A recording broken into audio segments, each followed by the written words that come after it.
예, 언제나처럼 신율의 뉴스 정면 승부. 첫 순서는 오늘 하루 중 정치 뉴스 알아보는 시간, 바로 뉴스인에 나올 시간인데요. 오늘도 여러분께서 좋아하실 거라고 믿고 싶은 YTN의 이우영 아나운서 함께하겠습니다. 어서 오십시오. 네, 여러분이 좋아하실 거라고 믿고 싶은 이우영입니다. 예, 그죠? 네. 아니 하도 내가 좀 띄워준 것 같아가지고 네.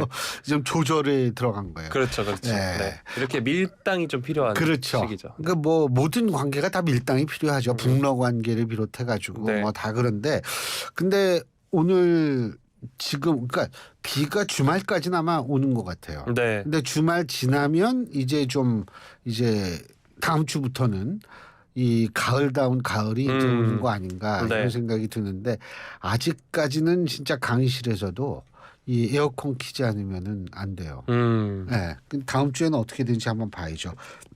우리가 또 봐야 될 게 또 있잖아요. 네. 뭘 봐야 돼요? 응? 유튜브 구독자 수를 봐요. 그렇죠. 네. 그렇죠. 네, 저희가 끊임없이 체크 중입니다. 유튜브 구독자 수가 조금씩 늘어나고 있는 걸 보고 있는데요. 다 제 덕분이 아닌가라는 생각도 하고 맞아요. 있습니다. 네. 그렇게 생각하는 게 사는 게 편해요. 네. 네, YTN 라디오 유튜브에서 구독과 좋아요 부탁드리고요. 신율의 뉴스 정면 승부에는 댓글도 함께 부탁드리도록 하겠습니다. 제가 뭐라 그랬죠 어제? 좋아요도. 그렇죠. 네. 그러니까 그걸 왜 자꾸 그걸 빼먹어요? 앞에 좋아요가 있기 때문에 동어 반복을 좀 생략을 한 거죠. 그렇게 네. 하지 말고 네. 이 동어 반복은, 그런 반복은 막 무한 반복해도 돼요. 네, 알겠습니다. 자, 오늘 어떤 얘기부터 해볼까요? 네, 여론조사라는 동어도 어제에 이어서 오늘 반복을 해보도록 그것도 하겠습니다. 반복이네. 네. 네. 어제는 이제 MBS 여론조사였고 오늘은 갤럽 여론조사를 살펴볼 텐데요. 한국갤럽이 지난 12일에서 14일 전국 만 18세 이상 1000명을 대상으로 조사를 했습니다. 윤 대통령의 직무수행 긍정평가가 31%, 직전 조사보다 2%포인트 내렸고요. 부정평가는 60%로 2%포인트 올랐습니다. 부정평가는 지난 4월 넷째 주 조사 이후 4개월여 만에 60%대가 됐고요. 긍정평가 이후로는 외교, 결단력, 추진력, 뚝심 이런 이유가 순서대로 뽑혔는데 외교가 32%였고요. 부정평가 이후에서는 후쿠시마 오염수 방류가 15%, 외교가 11% 순이었습니다. 정당 지지도의 경우에는 국민의힘 33%, 더불어민주당이 32%로 나타났고요. 국민의힘 지지도는 직전 조사보다 1%포인트, 민주당 지지도는 2%포인트 하락한 수치입니다. 정의당은 5%고요. 지지 정당이 없는 무당층이 29%로 나타났습니다. 정계 주요 인물 호감도에 대한 응답 조사도 있었는데요. 네. 오세훈 서울시장이 35%, 한동훈 법무부 장관 33%, 홍준표 대구시장 30%, 이렇게 보수권 인사들의 표가 30%가 넘게 나타났고 김동연 경기지사, 더불어민주당 이재명 대표가 각각 29%, 원희룡 국토교통부 장관 25%, 이낙연 전 대표 23%, 안철수 의원 20%로 나타났습니다. 예. 특히 보수층에서는 오 시장과 한 장관에게 각각 60% 내외, 원 장관에게 50%, 홍 시장에게 40%가 호감을 표했고요. 진보층은 이 대표에게 52%, 김 지사에게 43% 호감 간다고 말을 했습니다. 비호감도도 같이 나왔는데 김동연 지사가 41%, 오세훈 시장 48%, 한 장관 50%고요. 이낙연 전 대표와 이재명 대표가 61%, 안철수 의원이 69%로 조사가 됐습니다. 이번 조사의 표본 오차 95% 신뢰 수준에서 플러스 마이너스 3.1%포인트고요. 응답률은 14.6%였습니다. 자세한 내용은 중앙선거여론조사심의위원회 홈페이지를 참조하시면 되는데요. 자, 일단 어제 전해드렸던 MBS 여론조사에선 긍정평가가 올랐었는데 이번 갤럽 여론조사에선 대통령 긍정평가가 하락을 했습니다. 이번 여론조사 총평부터 부탁드리겠습니다. 일단은 2%포인트 차이가 나기 때문에 그 오차범위 내에 존재하는 변동이기 때문에 큰 변동이다 이렇게 보기 힘들고, 전반적으로 다 그래요. 민주당 지지율도 1%포인트인가 아마 떨어졌을 거예요. 그런데 이게 전반적인 어떤 그 오차범위 내이기 때문에. 근데 여기서 분명한 것은 뭐냐면, 자, 어제 NBS 여론조사요. 9월 11일부터 13일까지 이 전국 18세 이상 그 1000명을 대상으로 1002명을 네. 대상으로 조사를 했고요. 이 조사를 보면은요. 대통령 지지율이 37이 나왔잖아요. 네. 그죠? 근데 이게 오늘 31이 나왔어요. 이거는 굉장히 중요한 의미입니다. 어느 한 조사에서도 대통령 지지율이 30%대가 무너지게 되면 어떤 조사든 네. 그러니까 제가 얘기하는 건 이제 주로 전화 면접 조사를 전 기준으로 얘기를 하는데 30%대가 전화 면접 조사에서 무너지게 되면 제가 볼 땐 굉장히 어려운 총선이 될 가능성이 있어요. 자, 이제 또 퀴즈 들어갑니다. 선거에서 제일 중요한 게 뭘 것 같아요? 선거에서 가장 중요한 거. 중요한 거.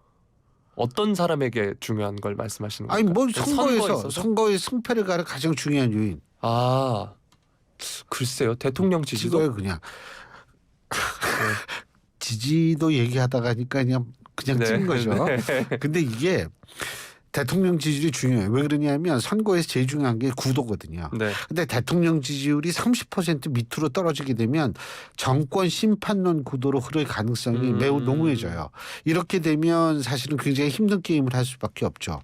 그렇기 때문에 사실은 오늘 이 한국갤럽 여론조사 이거를 좀 눈여겨볼 필요는 있다라는 생각이 들어요. 그리고 한 군데에서만 이렇게 20% 떨어지면 이게 일종의 도미노 현상 같은 게 또 발생을 하거든요. 그래서 그런 것들을 좀 유의를 해야겠다라는 것이 이번 한국갤럽 여론조사의 의미고요. 그리고 민주당 같은 경우에는 이재명 대표의 단식 효과 사실 지난주 한국갤럽 조사에선 7%포인트 올랐거든요. 근데 지금 이번 주에 발표된 이 NBS나 한국갤럽 여론조사를 보면 사실은 이게 상승세가 멈춘 것이 아니라 오히려 떨어지고 있는 그런 측면이 있기 때문에 이재명 대표의 단식에 따른 지지층 결집도 이제 한계에 다다랐다. 그러니까 이게 양쪽 모두 사실은 굉장히 좀 이 여러 가지를 반성하고 현재를 위기로 좀 느껴야 되는 거 아닌가 이런 생각이 드는데 한 가지 더 말씀드리자면 왜 아까 그 호감도 있잖아요. 네. 이 호감도가 중요하거든요. 자기 지도자 뭐 누가 이거보다 호감도가 중요하거든요. 네. 왜? 정치인의 이미지라는 건 하루아침에 만들어지는 게 아니에요. 이게 누적된 결과거든요. 근데 그 누적된 결과로 호감도가 높다. 이런 거는 정치인들 개인으로 본다면 상당히 흐뭇해할 수 있는 요인이 됩니다. 근데 그게 왜 그런지 모르지만 보수 쪽 인물들 예를 들면 오세훈 서울시장이라든지 한동훈 장관이라든지 홍준표 대구시장이라든지 이런 분들의 호감도가 굉장히 높다라는 거 이것도 차기 대선 구도를 생각할 때 한 번쯤 생각해 볼 수 있는 요소라고 생각이 되고요. 그리고 제가 볼 때에는 지금 이재명 대표가 당의 자각력은 좀 굉장히 높다라고 보는데 하지만 김동연 경기도지사가 이재명 대표와 동등한 29%의 네. 호감도를 기록했다라는 것은 앞으로 민주당에 있어서의 어떤 대권 구도와 관련해서 또 눈여겨봐야 될 부분이라고 생각합니다. 사실 김동연 지사 같은 분은요. 영어 엄청 잘해요. 영어 엄청 잘하고 네. 이분 또 경제 전문가니에요. 경제 관료로 계속 큰 분 아니에요. 네. 이런 분의 호감도가 높다라는 사실 제가 볼 때는 조금 민주당 내에서 차기 대선을 한번 노려보려고 생각하는 분들은 굉장히 긴장해야 될 겁니다. 예. 네. 이렇게 호감도까지 얘기를 해주셨습니다. 저희 뉴스 정면 승부에 대한 호감도도 계속해서 오르길 기대하면서 다음 소식 넘어가 보도록 그래야 하겠습니다. 되는데 큰일이에요. 네. 예. 자, 다음 소식은 국방부 장관 관련 소식인데요. 신원식 국방부 장관 후보자 오늘 그 국방부 영내 육군회관에 마련된 후보자 사무실에 처음 출근을 했습니다. 여기서 이제 기자들과 만났는데 9.19 남북 군사합의에 대해서 개인적으로 반드시 폐기되는 것이 바람직하다고 생각한다 이렇게 밝히면서도 이 폐기 여부를 국방부 단독으로 처리할 수는 없다고 부연을 했습니다. 이 합의에 대해서 군사적 취약성에 그간 군에서 여러 보완책을 냈지만 추가적으로 보완할 것이 있으면 보완하겠다 이렇게 얘기를 했습니다. 신 후보자는 문재인 정부 시절 2018년 체결된 9.19 남북 군사합의에 대해서 북한 전선지역 감시 능력이 심각하게 훼손됐다는 등의 이유로 폐기를 주장해 왔는데요. 과거 또 보수 집회에서 12.12 군사 반란 또 5.16 군사정변을 옹호하고 노무현, 문재인 전 대통령의 막말에 가까운 원색적인 표현으로 비난한 데 대해서는 사과하지 않았습니다. 신 후보자는 기자들이 사과 의향을 거듭 물으니까 청문회장에서 입장을 밝히겠다는 대답을 반복을 했고요. 실제로 2019년 전광훈 사랑제일교회 목사가 주도한 집회에서 문재인 전 대통령의 목을 따는 건 시간 문제다. 제가 지금 순화해서 표현을 맞아요. 했고요. 네. 쿠데타 옹호 발언에 대해서는 자신의 말이 앞뒤가 좀 편집돼서 오해를 불러일으켰다. 대법원의 확정 판결과 정부의 역사적 평가를 100% 수용한다고 거듭 해명을 했습니다. 또 1212 쿠데타, 12.12 쿠데타에 대해 박정희 대통령이 돌아가신 공백기에 나라를 구해하겠다고 나왔다고 본다라고 말해서 부적절하다는 지적이 나왔는데 또 이외에도 홍범도 한 명칭 변경에 대해서도 질문이 있었습니다. 이에 대해서는 취임을 하고 여러 의견을 듣고 충분히 검토한 뒤에 방향을 말씀드리겠다라고 이야기를 했고요. 또 이번에 북러 군사적 밀착 움직임에 대해선 이렇게 군사적으로 긴밀해지면 북한의 첨단 무기 개발 등에 상당한 영향을 주리라고 본다고 우려를 했습니다. 그리고 이제 국방부가 이제 인사청문회 태스크포스를 꾸려서 본격적인 청문회 준비에 착수를 했다고 하는데요. 신원식 후보자에 대해서 간략하게 설명을 해드리면 경남 거제 출신이고요. 육군 사관학교 37기로 박근혜 정부 시절 중장으로 예편을 했고 21대 총선에서 미래한국당 비례대표 8번으로 정치권에 입문한 바 있습니다. 이번에 현역 국회의원이 국방부 장관에 지명된 것에 관련해서도 홍준표 현 대구시장이 지적을 한 바 있는데 실제로 현역 국회의원이 국방부 장관에 지명된 게 1998년 김대중 정부 시절 천용택 의원 맞습니다. 맞죠? 네. 천용택 장관 이후 처음이라고 합니다. 이번엔 이제 민주당 입장을 한번 살펴볼 텐데 일단 민주당은 해병대 채모상병 순직 사건 수사 외압 의혹과 관련해서 이종섭 국방부 장관의 탄핵을 추진을 하고 있었는데 이제 추진하지 않기로 했습니다. 사실상 경질한 것으로 보인다라고 민주당 강선우 대변인이 밝혔는데 이 장관을 해임하지 않으면 탄핵한다고 했는데 사실상 해임이 됐으니 탄핵할 필요한 조건이 사라진 것이다라고 설명을 했고요. 그렇다 해도 최상병 순직 수사 외압 의혹을 덮을 수는 없다면서 이 모든 수단을 동원해 진상규명을 위한 특검을 반드시 관철하겠다라고 얘기를 했고요. 신원식 후보자에 대해서는 국군을 지휘할 역량도 가치관도 없고 부적절하다라고 하면서 검증을 어느 때보다 철저히 할 것이다라고 이야기를 했습니다.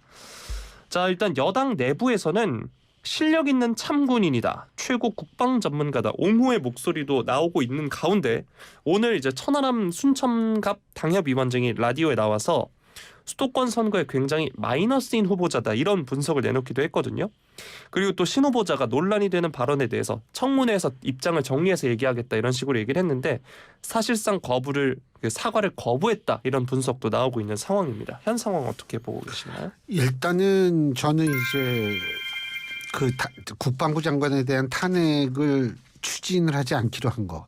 그리고 이제 뭐 사실상 경질이 된 것이다, 해임이 된 것이다라고 해석하는 것. 네. 이런 것들은 지금 민주당의 곤혹스러움의 표현이라고 저는 봅니다. 왜 그러냐 하면 민주당의 입장에서 볼 때 국방부 장관을 지금 현 시점에서 탄핵을 한다? 역풍이 상당히 불어닥칠 가능성이 높아요.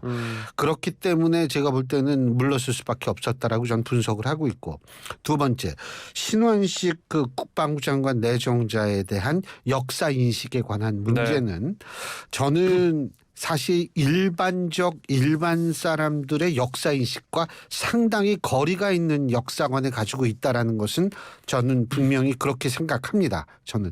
그리고 사실은 이 지금 수도권 선거에 뭐 마이너스다 그렇게까지는 생각하지 않지만 전두환 정권 시절에 나름대로 젊은 시절을 보냈던 많은 사람들, 그분들 중에서 심지어 보수적 입장을 갖고 있는 사람들도 전두환 정권에 대한 기억은 떠올리고 싶지 않은 경우가 많거든요. 근데 바로 전두환 정권이 쿠데타로 집권하는 바로 그런 사건에 대한 뭐 앞뒤를 다 잘라가지고 뭐 진위가 왜곡됐다는 식으로 얘기를 하지만 어쨌든 좀 왜곡됐기를 바래요, 저는. 이게 많이 이거 들어봤는데 왜곡이 안 됐다라고 우리가 받아들인다면 사실 그거는 일반적인 역사관이라고 볼 수 없죠. 그리고 사실 그때 그 기억을 떠올리고 싶어 하지 않는 많은 사람들, 그 사람들의 어떤 표심까지 영향은 안 되겠지만 어쨌든 정부에 대한 지지는 좀 달라질 수 있을 수도 있다라는 생각은 들어요. 하지만 이분의 어떤 역사관이 저는 일반적인 역사적 어떤 일반 사람들이 갖는 역사관과 아주 다른 특이한 점이 있다 하더라도 또 국방부 장관을 제대로 못한다라는 것은 그게 연결은 안 될 것 같아요. 국방부 장관이라는 게 역사인식을 가지고 하는 건 아니거든요. 철저한 대북관과 그리고 철저한 국방에 관련한 일을 하는 거기 때문에 저는 그거는 또 이것 때문에 뭐 이게 좀 뭐죠? 국방부 장관으로서의 어떤 자격이 모자란다 이렇게까지 또 전개되는 것은 전 좀 무리라고 생각합니다. 국방부 장관으로서 전 제일 중요한 건 뭐라고 생각하냐면 철저한 이 북한을 경계하고 믿지 않고 이러는 거거든요. 9.19 군사합의도 사실 마찬가지라고 보는데 그래서 그거는 또 연결짓는 건 좀 무리다. 이렇게 저는 생각을 합니다. 네, 조만간 이제 청문회 일정이 잡히고 할 텐데 오늘 천하람 당협위원장이 그런 얘기도 하더라고요. 네. 이런 영상들을 아마 야당에서 틀지 않을까라고 이야기를 하는데 뭐 한번, 틀겠죠. 네, 지켜봐야 될 것 같습니다. 틀긴 틀겠죠. 네. 자, 다음은 철도노조 파업 관련 소식 오늘도 다뤄보도록 하겠습니다. 오늘이 이제 이틀째인데요. 국토교통부에 따르면 오늘 오전 9시 기준 전국 열차 운행률이 평소에 79.6%로 집계됐다 이렇게 밝혔습니다. 평소대로 운행해야 할 열차 846대 가운데 673대만 다니고 있는 건데요.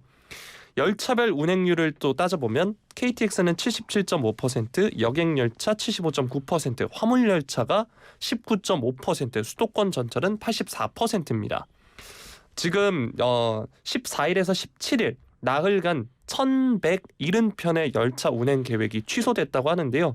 다만 현재 총 4,950명의 대체 인력을 국토부가 투입을 해서 오늘 오후 9시 어제 오후 9시 기준 당초 계획 대비 101.1%의 운행률을 보이고 있다라고도 이야기를 했습니다. 국토부는 일단 파업 중에도 광역전철 운행률은 평소에 75% 수준, KTX 운행률은 평소에 68% 수준이 되도록 할 계획이다라고 하는데요. 노동조합법상 정해진 필수 유지 운행률이 KTX가 56.9%고 광역전철, 지하철 그리고 무궁화호가 63%, 새마을호가 59.5%라고 합니다. 철도 노조의 파업에 참여한 이제 파업을 하지 않고 출근한 다시 한번 말씀드리면 파업에 참가한 인원이 출근 대상자 18,302명 중에 4,783명이라고 합니다. 그래서 26.1%의 파업 참가율을 보이고 있고요. 국토부는 이런 가운데 비상수송대책본부를 가동하면서 비상대응에 나선 상황이라고 합니다. 어제도 전해드렸지만 철도노조는 수서행 KTX의 도입, 고속철도 운영 경쟁체제 중단 및 철도 민영화 검토 중지 등을 요구하고 있고요. 국토부는 철도 민영화 검토한 바 없다면서 파업 철회를 요구하고 있는 상황입니다. 이런 가운데 오늘 국토부가 코레일에 대한 구조개혁을 검토하고 있다는 보도가 나왔거든요. 지난해 11월 오봉역 사망사고 또 영등포역 무궁화호 탈선 등 사고가 잇따라 발생한 가운데 올해부터 2025년까지 3년간 1조 2천억 원 이상의 단기 순손실이 전망되는 등 구조적인 문제가 있다는 판단에 따른 것으로 지금 알려지고 있습니다. 어제부터 파업을 이어가고 있는 철도 노조입니다. 그래서 제 주변에도 이제 아직까지 아나운서 준비를 계속 하고 있는 친구들이 지방에 이제 시험 보러 다니다 보니까 열차 예매를 하는데 당장 이번 주말에도 열차가 그런 차질이 좀 있더라고요. 그리고 저 지하철도 1호선하고 4호선이 아마 그 4호선은 이제 부분 구간이 한국철도공사 이 소속일 거예요. 네. 관리. 그래서 앞서서 말씀드렸다시피 국토부가 이제 비상 대응에 나선 상황인데 지금 제가 앞서서도 노동조합법상 정해진 필수 유지 운행률을 상회하는 운행률을 현재는 보이고 있는 상황입니다. 현재 이 소식 뉴스인 부탁드리겠습니다. 제가 어제 약속이 있어서 4호선을 탔어요. 4호선을 탔는데 이게 동작까지는 이촌까지는 그대로 갔어요. 근데 이게 이촌에서 동작 넘어가가지고 사당역이 종점인 건데 거기서 거짓말 안 하고 한 30분이 넘게 걸린 것 같아요. 이촌에서. 예? 원래는 이게 사실은 그렇게 오래 걸릴 구간이 아니거든요. 이촌에서 산악까지가 내정거장이거든요. 맞아요. 근데 그렇게 오래 걸렸어요. 네. 그러니까 그래서 이게 왜 그런지 저는 그게 이 철도 파업의 영향 때문에 그런 건지 그건 제가 잘 모르겠어요. 왜냐하면 실제로 이 당곡의 남태령 여기는 서울교통공사에서 하는 건데 이제 선바위 오이도 여기는 이제 한국철도 에서 이 철도공사에서 관리하는 구간이거든요. 그러니까 이게 오이도 쪽으로 가는 철도가 밀려서 뒤에 있는 이 지하철들이 늦게 갔는지 는 그건 모르겠는데 참 기가 막히더라고요. 네, 기가 막혔는데 제가 볼 때 이거 이렇게 오래 끌게 되면 글쎄요. 뭐 여기에 우리가 생업에 바쁘잖아요. 네. 그죠? 그런데 이 철도 노조 측의 주장을 글쎄 얼마나 많은 국민들이 공감을 할 수 있을지 그건 모르겠고 확실한 거는 전 뭐냐면 현 정권은 아마 노조한테 밀리는 모습을 보이지는 않을 겁니다. 왜 그러냐면 노조한테 원칙적 대응을 할 때마다 지지율이 올라갔거든요. 네. 우리 아까 지지율 얘기했잖아요. 제가 볼 때는 쉽지 않을 거예요. 2차 파업을 예고한다라고 얘기를 또 하더라고요. 그런데 제가 볼 때에는 2차 이게 파업 기간이 길어지면 길어질수록 이게 물류도 지금 이제 차질이 특히 시멘트가 그렇거든요. 네. 그렇기 때문에 상당한 비난이 집중될 가능성이 있다라고 저는 봐요. 네. 그리고 뭐 일반 이게 뭐냐면 뭐 경쟁 구도에 반대한다 뭐 이런 거 아니겠어요. 글쎄요, 모르겠어요. 저는 근데 어쨌든 일반 국민들의 불편이 많을수록 노조의 활동에서 가장 중요한 여론의 지지는 점점 얻기 힘들어지지 않을까라는 생각을 합니다. 네. 앞서서도 제가 그 말씀드렸던 것 중에 화물 열차 운행률은 확실히 일반 열차, 여객 열차나 KTX에 비해 많이 낮다라는 거 다시 한번 말씀. 근데 이게 장기화가 되면 더 낮아져요. 화물이. 그래서 그게 시멘트 같은 게 이제 특히 문제가 되죠. 네. 자, 마지막 소식은 북러 정상회담 관련 소식입니다. 이번 그 북러 정상회담에서 김정은이 방북 요청을 했는데 러시아가 이를 수락했다는 보도가 있었죠. 정부는 러시아가 블라디미르 푸틴 대통령의 방북에 관해 발표를 한 만큼 4년 전과 달리 답방이 성사될 개연성이 있다고 평가를 했습니다. 2019년 4월 북러 정상회담 이튿날에도 북한 매체가 김정은 국무위원장이 편리한 시기에 방문해달라고 푸틴 대통령에게 초청을 하고 푸틴 대통령이 쾌히 수락했다라고 보도를 했는데 실제로 답방이 성사되지는 않았었죠. 그런데 이와 달리 이번에는 북한 매체가 4년 전과 거의 동일한 내용의 보도를 하니까 크렘린궁이 이를 공식 확인한 만큼 답방 가능성이 크다고 정부도 평가를 하고 있는 상황입니다. 또 통일부는 9.19 남북 군사합의의 효력 정지를 검토하고 있다라고 하는데요. 북한이 다시 군사분계선을 침범하는 등 도발 상황이 발생할 경우를 대비해서 남북관계발전법상 남북합의서 효력정지 요건에 근거해서 9.19 군사합의 효력정지를 검토하고 있다라고 밝혔습니다. 앞서서 그 전해드렸던 신원식 국방부 장관 후보자 관련 소식에서도 이 폐기하는 것이 바람직하다라고 이야기를 했었는데 폐기와 효력정지는 좀 다르죠. 네. 이 폐기를 할 경우에는 상당히 부담이 많이 돼요. 우리 정부가. 효력 정지를 하는 것이 훨씬 부담이 적죠. 네. 만약에 푸틴의 방북까지 이루어진다고 하면 북러 간의 협력 한 차원 더 높은 단계로 나아가는 거라고 볼 수 있을 텐데요. 박진 외교부 장관은 앞서 말씀드린 이 남북 군사 합의 효력 정지 이외에도 러시아와 북한 간 무기 거래 등 군사 협력 움직임과 관련해서 러시아에 독자 제재를 부과할지 가능한 방안을 검토하고 있다 이런 입장도 밝혔습니다. 우리 정부의 이러한 움직임 어떻게 보시나요? 일단은 북한과 러시아가 이 원팀처럼 움직이게 된다면 우리로서는 당연히 나름대로 어떠한 제재를 가해야 되는데 네. 자, 우리가 독자로 러시아를 제재할 수 있느냐? 전 가능하다고 봅니다. 러시아의 경제 상황이 굉장히 안 좋기 때문에 예를 들면 우리가 나름대로 어떤 것을 제재를 하는 방향 쪽으로 나가면 제가 볼 때는 러시아의 경제에 상당한 타격이 될 수가 있고 그리고 이게 모든 전쟁이라는 게 이래요. 오래 끌면 끌수록 사실은 큰 나라들의 경제적 상황은 더 열악해지거든요. 그렇기 때문에 제가 볼 땐 가능할 거라고 생각을 하고 벌써부터 얘기가 나오는 게 뭡니까? 이게 북한하고 러시아가 이렇게 되면 실제로 이게 우크라이나 전쟁을 중심으로 한 일종의 그 협력 강화 아닙니까?